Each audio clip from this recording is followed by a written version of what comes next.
Question number 169, Sri Abdul Batin Kondokar. Honorable Minister. উত্তৰ মহোদয়ক দিয়া আছে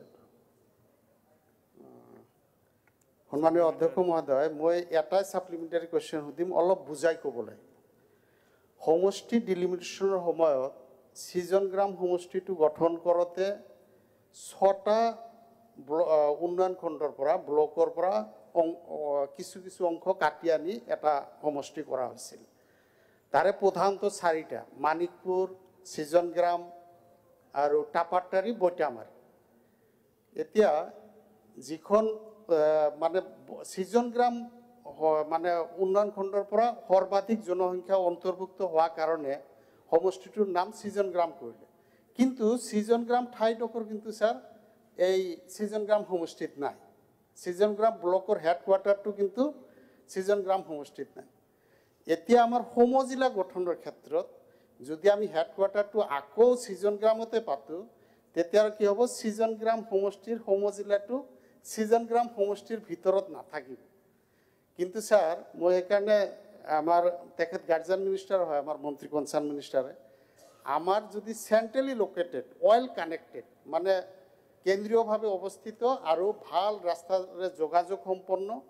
ঠাইডোখৰ হৈছে টাপাটাৰী ব্লকৰ হেডকোৱাৰ্টাৰ টাপাটাৰী গতিকে সমজিলা যেতিয়া মানে কাৰ্যক্ষম কৰা হ'ব আৰু তাত ভূমিও আছে তাত অলৰেডি ইনফ্ৰাষ্ট্ৰাকচাৰো আছে আৰু ইতিমধ্যে ময়ো প্ৰপ'জাল দিছোঁ যেতিয়া মানে এই সমজিলা কাৰ্যক্ষম কৰা হ'ব টাপাটাৰী যাতে বিবেচনা কৰা হয় ইনষ্টিটিউট অফ সিজন গ্ৰাম যেহেতু সিজন গ্ৰাম সেই এলএসিৰ ভিতৰতে নাই নামটো যেনিবা এলএসিৰ ভিতৰৰ ঠাইডোখৰৰ নামত হ'ল কিন্তু তেনেকুৱা এটা হেৰি হৈছে গতিকে টাপাটাৰী বিবেচনা কৰা হ'বনে নাই সেই বিষয়ে মন্ত্ৰী মহোদয়ৰ পৰা উত্তৰ বিচাৰিছোঁ অধ্যক্ষ ডাঙৰীয়া এই বিষয়টো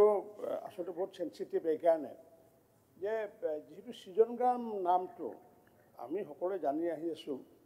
আৰু সেই সিজন গ্ৰামক লৈ পেলাই বিভিন্ন ধৰণৰ ইতিহাসো আছে গতিকে সেইকাৰণে হয়তো যেতিয়া আমাৰ সমজিলাৰ কথা বা জিলাৰ কথা আহে বা মহকুমাৰ কথা আহে তেতিয়া বিভিন্ন ধৰণৰ নামৰ কথা আহি পৰে আৰু এই বিষয়টো লৈ পেলাই মই ইতিমধ্যে আমাৰ বঙাইগাঁও জিলা আয়ুক্ত আপুনি যেনেকুৱাকৈ জনাইছে বা আগতো আপোনাৰ লগত আলোচনা কৰিছোঁ আৰু আপোনাৰ কথাৰ বিপৰীতেও বেলেগ মানুহ কৈছে যে ঠাইটো য'তে নহওক যেনিবা কিন্তু নামটো সিজন গ্ৰাম ৰাখিব লাগে গতিকে তেনেকুৱা এটা ডিছপুট চলি আছে যাৰ কাৰণে আমি আগন্তুক দিনত সকলো পক্ষৰ লগত বহি আৰু যেতিয়া বহিম আমি আপোনাৰ লগতো